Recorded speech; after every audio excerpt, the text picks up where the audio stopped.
जी अस्सलाम वालेकुम ख़वातीन व हज़रात, वेलकम टू आवर शो। आज हम वीकली राउंड अप करेंगे T20 वर्ल्ड कप 2024 का। मैं हूं अरहम हामिद, आपका होस्ट, और आज मेरे साथ अबू बकर मौजूद हैं जो मेरे साथ इस वर्ल्ड कप के बारे में एनालिसिस करेंगे। हमें इस वर्ल्ड कप में नज़र आ रहा है कि काफ़ी ज़्यादा अपसेट्स हो रहे हैं, और ये काफ़ी even though the biggest T20 world cup है हिस्ट्री का 20 टीम्स के साथ, लेकिन हमें बहुत ज़्यादा नज़र आ रहा है कि अपसेट्स हो रहे हैं और काफ़ी ज़्यादा चर्चा है इस वर्ल्ड कप में पिचेस से रिलेटेड। तो ओवरऑल अबू बकर मुझे बताएं कि आपके क्या तासुरात हैं इस वर्ल्ड कप के बारे में। काफ़ी ज़्यादा अनएक्सपेक्टेड इनकाउंटर्स हमें नजर आए हैं अभी तक। बिल्कुल ठीक कह रहे हैं आप। वर्ल्ड कप जो है वो ऑलरेडी काफी अपसेट हो चुके हैं। एंड आई थिंक कि जिस तरह अभी तक इंग्लैंड ऑस्ट्रेलिया से हार चुका है और स्कॉटलैंड भी एक पॉइंट इंग्लैंड से ले चुका है बारिश की वजह से, तो वर्ल्ड कप ऑलरेडी बहुत जबरदस्त उसमें आ चुका है कि एक कंपटीशन आ चुका है वर्ल्ड कप में, क्योंकि पाकिस्तान यूएसए से हारने के बाद हाईली चांसेस हैं कि पाकिस्तान इस वर्ल्ड कप से आउट हो सकता है, क्योंकि USA not gonna lose against Ireland. तो न्यूजीलैंड जो है उनको अफगानिस्तान ने बिल्कुल नॉकआउट किया, आउट परफॉर्म किया है। एंड उसको तो हम वो अपसेट भी नहीं कह सकते, क्योंकि अफगानिस्तान की टीम तो ऑलरेडी बहुत अच्छी हो चुकी है, वर्ल्ड कप में उनकी परफॉर्मेंसेज हैं। तो आई थिंक सो कि वर्ल्ड कप बहुत अच्छी सिचुएशन में आ चुका है अगर कंपटीशन को देखा जाए। लेकिन अगर ये देखा जाए एज अ पाकिस्तान फैन, तो ये हमारे लिए थोड़ा डिसहार्टिंग है। जी आई थिंक आपने बिल्कुल सही बात की। अफगानिस्तान के जो मैचेस, अफगानिस्तान जिन टीमों को हराती है तो उनको अपसेट्स करार करना तो बहुत ही गलत होगा, क्योंकि उन्होंने तो हैबिट बना ली है। पाकिस्तान को भी 2023 में हराया, और अब तो ऐसा लगता है कि पाकिस्तान ने हर वर्ल्ड कप में एक ना एक अपसेट करवाने की ठान ली है, क्योंकि 2022 में भी हम जिम्बाब्वे से अपसेट हुए, उसके बाद अफगानिस्तान से हारे, और अब हम यूएसए से हार गए हैं। और ऑल इन ऑल अबू बकर, इस वर्ल्ड कप में हमने देखा है कि पिचेस और आउटफील्ड को लेके काफ़ी चर्चा है लोगों ने, और हमारे जो एक्सपर्ट्स हैं माइकल वॉहन हो गए या हर्षा भोगले हो गए, उन्होंने आईसीसी को बहुत ब्लेम किया है कि जब आप किसी नए कॉन्टिनेंट में कोई टूर्नामेंट इंट्रोड्यूस करा रहे होते हो तो आपको मेक श्योर करना चाहिए कि आपकी सारी प्रिपरेशंस बिल्कुल स्पिक एंड स्पैन हो और हर चीज़ स्टेट ऑफ द आर्ट हो। बट हमें काफ़ी नज़र आया कि ड्रॉप इन पिचेस थी और वो उस तरीके से परफॉर्म नहीं कर रही थी। अगर इसका हम दूसरा पॉइंट ऑफ व्यू देखें तो मुझे ये लगता है कि इन पिचेस की वजह से थोड़ा सा बैट एंड बॉल का जो बैलेंस है वो रिस्टोर हुआ है, क्योंकि हम बहुत ज़्यादा आदी हो गए थे हाई स्कोरिंग इनकाउंटर्स देखने के लिए आईपीएल में, पीएसएल में या पिछले T20 टूर्नामेंट्स में। तो इस सब पे आपका क्या तासुरात हैं कि क्या इन पिचेस से गेम को फ़ायदा होगा या नुकसान होगा? आई थिंक सो, जहाँ तक हाई स्कोरिंग मैचेस की बात है तो हाई स्कोरिंग का कोई इशू नहीं है कि अगर हाई स्कोरिंग मैचेस नहीं भी होते, बैट एंड बॉल का अच्छा कंपटीशन होता है, everyone loves to watch that. लेकिन प्रॉब्लम यहाँ पे है कि आप पिचेस बिल्कुल ये ऐसी है कि वहाँ पे बॉलर्स भी इनफैक्ट अच्छा फील नहीं कर रहे, क्योंकि बहुत ही अनइवन बाउंस होने की वजह से बॉलर को पता नहीं होता कि मेरी बॉल पे क्या होने जा रहा है। कल भी हमने ये मैच में देखा है। तो पिचेस जो है आई थिंक बड़ा जल्दी जल्दी में प्रिपेयर किया गया है। ये क्रिकेट ऐसी गेम नहीं है लाइक फुटबॉल, जिसमें आप 6 महीने के अंदर स्टेडियम रेडी कर पिच को प्रिपेयर होने में, पिच को सेटल होने में, बेशक आप ड्रॉप इन पिच डाल दें लेकिन उस पिच को सेटल होने में टाइम लगता है। और आई थिंक वो टाइम नहीं दिया गया। एंड मुझे भी यही लगता है कि ये प्रॉपर प्रिपरेशन होनी चाहिए थी। लाइक उधर कोई बड़ी टीम्स की सीरीज हो जाती, like like Pakistan, like south Africa, किसी का भी वहाँ पे आई थिंक सो कोई ऐसा टूर नहीं हुआ। तो बांग्लादेश का बस वर्ल्ड कप से एक वीक पहले हुआ है, जो यूएसए से वो 2 मैचेस हारे हैं। तो ये उस तरह की प्रिपरेशंस नहीं थी लाइक जैसे वर्ल्ड कप के लिए होनी चाहिए। तो बिल्कुल ये एक नेगेटिव पॉइंट है इसका। As far as high scoring and low scoring are concern, तो उसका तो मुझे इतना इशू नहीं लगता। अगर लो स्कोरिंग भी मैचेस होंगे तो बैट एंड बॉल का अच्छा कंपटीशन होना चाहिए। अगर बिल्कुल बाउंड्रीज की बारिश होनी है तो उसका भी इतना ज्यादा मजा नहीं आता है। जी आई थिंक आपने बिल्कुल सही बात की, और आपने थोड़ा सा जिक्र किया इंग्लैंड की परफॉर्मेंस में भी। तो आई थिंक इस दफ़ा उन्होंने फॉर्मेट इस तरह बनाया है T20 वर्ल्ड कप का कि पांच टीम्स हैं हर ग्रुप में, और उन्होंने उस तरह किया है कि अगर एक भी अपसेट, एक अच्छी टीम एक भी मैच हार जाए तो उसके लिए बड़ा मुश्किल है अगली स्टेज में जाना। और इस वक्त इंग्लैंड और पाकिस्तान दोनों ही बहुत ही मुश्किल में नज़र आ रहे हैं। थोड़ी सी नज़र डालते हैं पाकिस्तान के दोनों मैचेस पे। पाकिस्तान पहले यूएसए से अपसेट हुआ, और उसके बाद इंडिया से एक जीता हुआ मैच, मतलब आप अगर उसकी देखें बात करें तो फर्स्ट इनिंग्स में बहुत ही अच्छी उम्दा बॉलिंग परफॉर्मेंस थी, बट स्टिल हम वो मैच हार गए। और आज हम इस वक्त वंस अगेन, जिस तरह पाकिस्तान को हमेशा कहा जाता है लैंड ऑफ अनप्रडिक्टेबल्स, और लोग कहते हैं कि प्रिडिक्टेबली अनप्रडिक्टेबल टीम है ये। और हम जैसे हमने 2022 के वर्ल्ड कप में दूसरी टीम से रिलाय किया, 2019 में हमने दूसरी टीम से रिलाय किया, 2023 के वर्ल्ड कप में हमने दूसरी टीम से रिलाय किया क्वालिफाई करने के लिए, तो एक दफ़ा फिर हम इस पोजीशन में आ गए हैं। अब आप मुझे बताएं कि इस वक्त आपको हमारे जो मैचेस हुए हैं इनमें क्या खामियां नजर आई और पाकिस्तान को क्या नहीं करना चाहिए था? हेलो करम, ये खामियां नहीं है। ये पाकिस्तान ने जो किया है ना, that is more than a blunder. ठीक है, इट्स मोर देन इनफ कि आप अपसेट इसको कह रहे हैं, और ये मतलब लाइक अपसेट हो रहे हैं हर दूसरे दिन। हमें पिछले महीने भी आयरलैंड से आ रहे हैं ना, उससे पहले हम न्यूजीलैंड की एक जो स्ट्रॉन्ग इलेवन नहीं है, बीसी टीम तो नहीं कहना चाहिए, लेकिन एक स्ट्रॉन्ग इलेवन नहीं थी जिसमें उनकी बेंच स्ट्रेंथ थी, और उससे हम अपने होम पे आ रहे हैं। ठीक है, उससे पहले हम जब फुल स्ट्रेंथ न्यूजीलैंड के अगेंस्ट न्यूजीलैंड में खेले तब हम 4-1 हारे हैं। तो I think so this is not upset any more, because Pakistan पिछले 2 साल से एक सीरीज जीता है, and that is against Ireland in last month.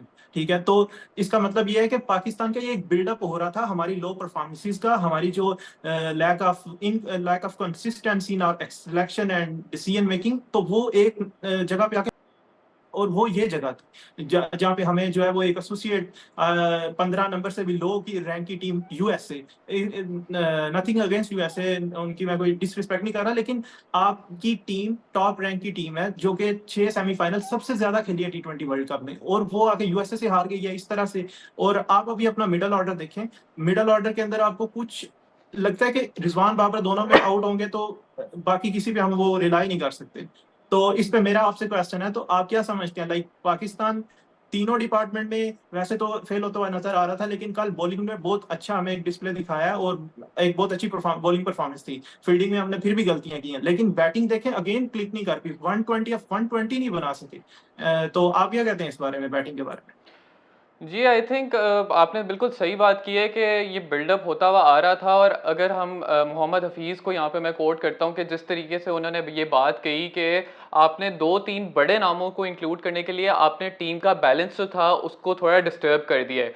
Team हमेशा बड़े नामों को इंक्लूड करने से नहीं बनती, बल्कि आपको हमेशा टीम का बैलेंस देखना चाहिए कि आपको क्या चीज़ कहाँ पे रिक्वायर्ड है। अब अगर हम यहाँ पे बात करें तो इवन दो हमारे ये जो 4 बड़े फास्ट बॉलर्स हैं, ऑन पेपर ये हमें लगता है कि बड़े लेविश फास्ट बॉलर्स हैं और कल उन्होंने परफॉर्मेंस भी अच्छी दी है, बट कभी कभी ऐसा महसूस होता है कि हम उन बड़े नामों को साथ खिलाने के लिए हम बाज़ दफ़ा अपने टीम के बैलेंस पे कॉम्प्रोमाइज़ कर देते हैं। अब शाहीन और आमिर बड़े सिमिलर टाइप ऑफ बॉलर्स हैं, और कभी कभी ऐसा महसूस होता है कि शायद अब्बास अफरीदी इन दोनों में से एक को की जगह अगर अब्बास अफरीदी को खिलाया जाए तो शायद हमारी डेथ बॉलिंग थोड़ी और इंप्रूव हो जाए। लेकिन अगेन क्योंकि स्टारडम है, आमिर भी स्टार हैं, तो उस वजह से उनको ड्रॉप करना बहुत मुश्किल हो जाता है। और जैसे कि आपने बात की, आई थिंक काफ़ी long term in the coming था ये जो हमारे लॉसेज हैं, क्योंकि एक बैलेंस स्ट्राइक नहीं हो पा रहा। और जो हमारी आई थिंक मुझे मुझे सबसे ज़्यादा जो इंपॉर्टेंट ये लगता है कि जो बोर्ड अगर स्टेबल नहीं होता ना आपका, हमारी पॉलिटिकल जो सिचुएशन है कंट्री की वो स्टेबल नहीं है, और क्योंकि बोर्ड जो है वो डिपेंडेंट होता है पॉलिटिक्स पे,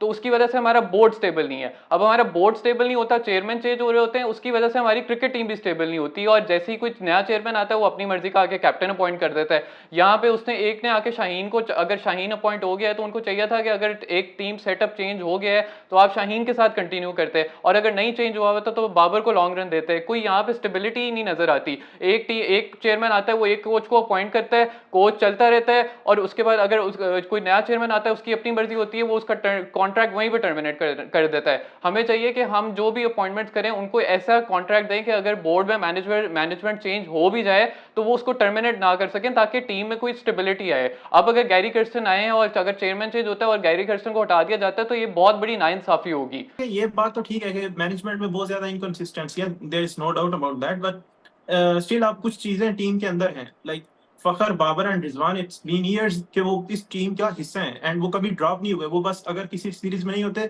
तो वो रेस्ट पे होते हैं, तो वो नहीं होते, और वो बहुत रेयर होता है। तो 3 प्लेयर जो 8 साल से टीम का हिस्सा हैं उनको रिस्पॉन्सिबिलिटी देनी चाहिए। अगर 3 सीनियर प्लेयर हैं तो आपकी बैटिंग इतनी इनस्टेबल नहीं होनी चाहिए। चौथा शादाब खान को इंक्लूड कर लेते, he is batting allrounder no, because उनकी बॉलिंग तो उस तरह से है नहीं।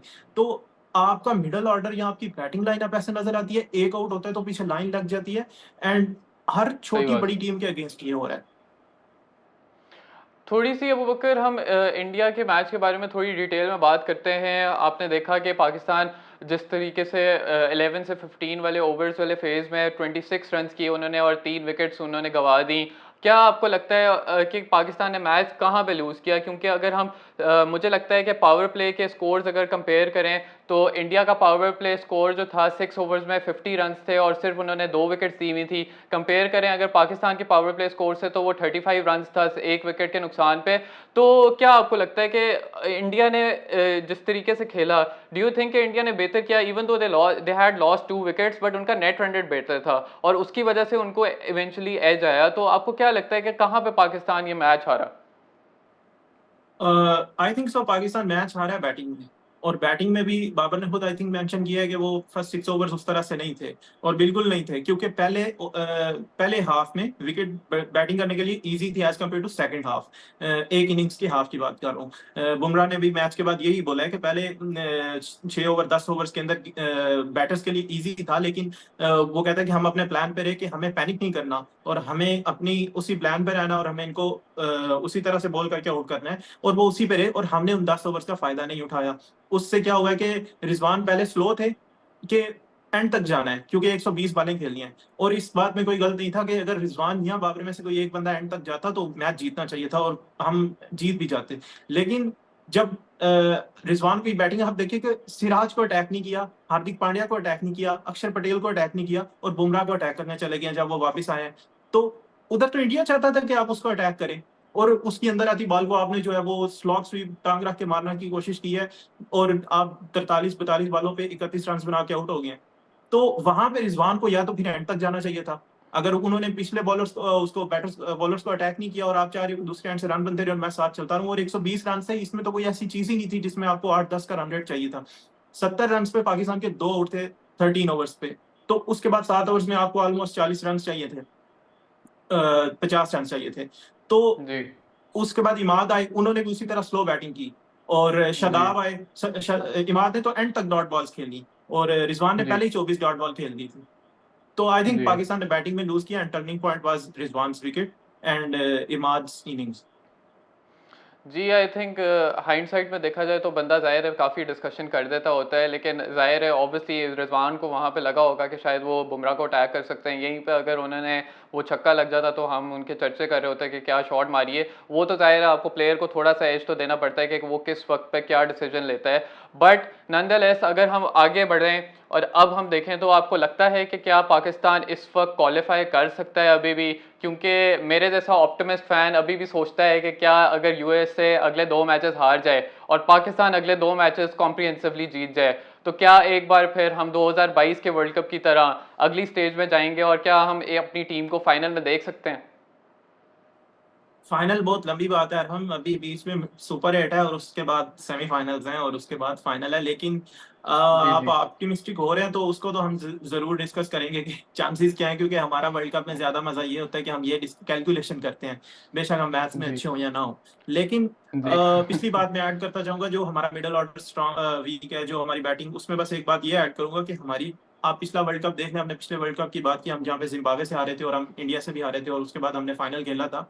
उधर आपका मिडल ऑर्डर, उधर उससे पहले बात हो रही थी कि वीक है और वर्ल्ड कप में मिडल ऑर्डर ने परफॉर्म किया, और उधर क्या था, आपका मिडल ऑर्डर में कौन परफॉर्म कर रहा था?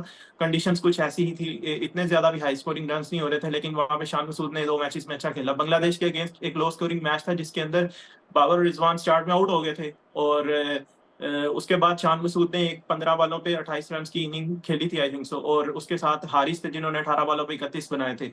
तो आई थिंक सो हारिस की बात करना बहुत जरूरी है कि वो एक ऐसे बैटर थे। अभी हम हमें मसला हो रहा है कि हमारे पास इफ्तिखार भी परफॉर्म नहीं कर रहे, आजम खान भी परफॉर्म नहीं कर रहे। तो हारिस जो है उनको हमने पिछले वर्ल्ड कप की परफॉर्मेंस के बावजूद बाहर रखा होगा। तो खैर वो तो जो होना था हो गया, लेकिन उसके बाद अगर इस वर्ल्ड कप के चांसेस की बात करें कि हमने पिछले साल फाइनल खेला था, हम इस दफा भी खेलेंगे और 92 में भी हमने कुछ ऐसा ही खेला था, वो भी कंपैरिजन जरूरी होता है। तो इस वर्ल्ड कप में अब जरूरी है कि यूएस से, इंडिया से भी हारे और आयरलैंड से भी हारे, एंड होपफुली कि वो इंडिया से हार जाएंगे, लेकिन जी आयरलैंड से उनका हारना इतना इजी नहीं होगा। और जी आयरलैंड, जी बिल्कुल, और आयरलैंड भी कुछ अच्छी फॉर्म में नहीं चल रहा। तो उसके जी बाद फिर हमारा रन रेट का कंपैरिजन होगा, क्योंकि अगर हम जी अपने अगले दोनों मैचेस जीतते हैं, हमारे भी 4 पॉइंट्स होंगे और यूएसए के भी जी चार जी पॉइंट्स होंगे, तो फिर रन रेट की बात आएगी। Thank you so much, Abu Bakr, for joining us today, and thank you to all the viewers who listened to this show today. We hope to see you next time. Thank you and Allah Hafiz.